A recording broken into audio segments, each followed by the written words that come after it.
আজ সন্ধ্যাবেলায় বেরিয়ে পড়েছি লালবাগ শিপট কুমোরপাড়া রাধা মাধব তলা যাওয়ার উদ্দেশ্যে।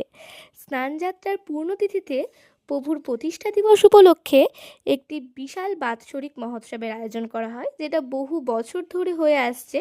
এটা আনুমানিক 417তম বর্ষ। তো এখানে বিশাল একটা স্নানযাত্রার মেলা হয়, টানা 10 দিন ধরে এই মেলাটা চলে। আর সকাল থেকে স্নানযাত্রার দিন সকাল থেকে প্রথমে নগর পরিক্রমা দিয়ে শুরু করে এখানে দুপুর 12টার সময় প্রভুর একবার স্নান হয়। দুপুরে সর্বসাধারণের জন্য ভোগ প্রসাদ বিতরণের আয়োজন করা হয়, মানে বসে ভোগ প্রসাদ খাওয়ানো হয়। আর এখানে সারাক্ষণ নাম কীর্তন গান, প্রভুর নাম কীর্তন সারাক্ষণ চলে। আর সন্ধ্যাবেলায় বিকেল 5টার সময় চোঙে উঠিয়ে প্রভু স্নান করানো হয়। ওই স্নানটা একটা অপূর্ব দৃশ্য, এবছর যেটা আমি মিস করে গেছি। অন্য কোনো পরের বছর তোমাদের সাথে শেয়ার করার খুব ইচ্ছা রইল, যেহেতু আমি ছোটো থেকে এখানে আসি, প্রত্যেক বছরই প্রভু স্নান দেখি, কিন্তু এবছর আর আসতে পারলাম না। তো সবাইকে বলি জয় রাধা মাধব।